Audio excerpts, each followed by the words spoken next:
1, No, they all came off this. 2, 3, 4, 5, 6, 7, 8, 9, 10, 11, 12, 13, 14, 15, 16, 17, 18, 19, 20, 21, 22, 23, 24, 25, 26. So I told you to leave 7 on the tree. Did you leave 7 on the tree? I'm pretty sure there's 7 on the tree. You're wondering why I'm on my knees. I'm just exhausted. We just wrestled all this gopher wire into these holes here. It's not the best gopher wire to use. I'd use more pliable, thinner stuff that's galvanized. But anyway, that's another story.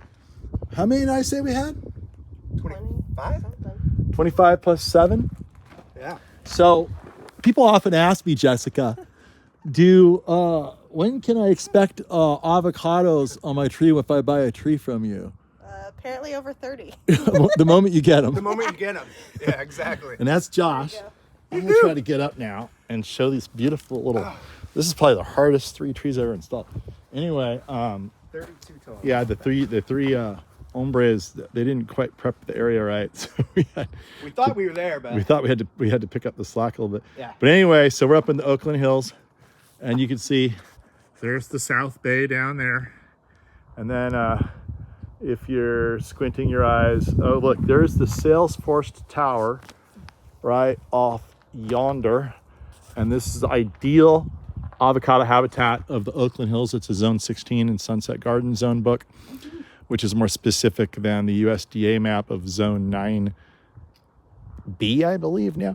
But anyway, we have this climate zone is especially nice because the opening of the bay, the Golden Gate's over there, all the cold air, the maritime air rushes in, hits Berkeley, makes it really cold, and then it splits. It goes north along this mountain range here, this coastal mountain range, and it goes south. But by the time it gets all the way down to South Oakland, it's warmed up. And all of those mountain ranges across the bay, way over there, they hold back that maritime air. But we have all of this bay that comes in here, and it acts as an enormous heat sink. Heat sink meaning that it regulates the temperature. It never gets colder than 56, 57, 58 degrees in the winter. And it radiates all that heat at night, cools the area during the day, and radiates it out at night. And so it moderates the temperatures. So not only do you have that effect going on, but because you're up in these hills, the hills themselves get you up above the frost zone. The frost air is heavy, sinks down, goes to the bottom. And then not only that, but these hills where we are here faced west, predominantly west on this bay facing side. So you guys picked the ideal spot to grow avocados. it all made sense, and then we found you. Expect this whole yard to be full of them. You guys will quit your jobs, just become avocado salespeople in the neighborhood here. And so what did we get? We got the Lamb Hoss. The Lamb Hoss is living up to its name with 20-something avocados on it, which, was it 30 total? 32. 25 here. Yeah. Geez, it's probably worth more in avocados than it is like for the cost of the tree. For the tree? Yeah, for gourmet, yeah. You know the thing. Yeah. So there they are. There's the Lamb Hoss. It's known for having a lot of avocados early in its life. Precocious is the right word for that. And then, just like I was in high school. Yeah. Precocious. All right. Then bacon avocado here. It's A variety for the lamb, B variety for the bacon.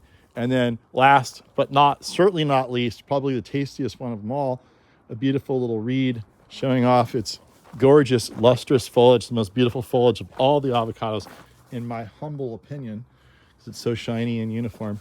And it's also a semi-dwarf. And the wisdom of the grunt working for you today Pretty true. decided to put the dwarf over here to preserve the view lines of the bay as much as possible. And that's the end of the story. Right. Now it's the sad part. So there was way too many avocados in that tree. We didn't want to stress out, so we de-avocadoed it. The sad thing is it's February. Those won't really be good until June. However, you guys are going to do an experiment. Wait as long as 3 weeks. Okay. 3. See if they soften up. If you eat them, they're going to be bland. Okay. If they don't soften up, you can grind the meat out of there and make soup. Alright. Yeah, then it'll get 21 nice and days. soft. 21 Yeah, days. and that's pretty much the story here in South Oakland today. Any last words? Thank you. Yes. Thank you. All right. Dream come true. All right. There's the dream right there.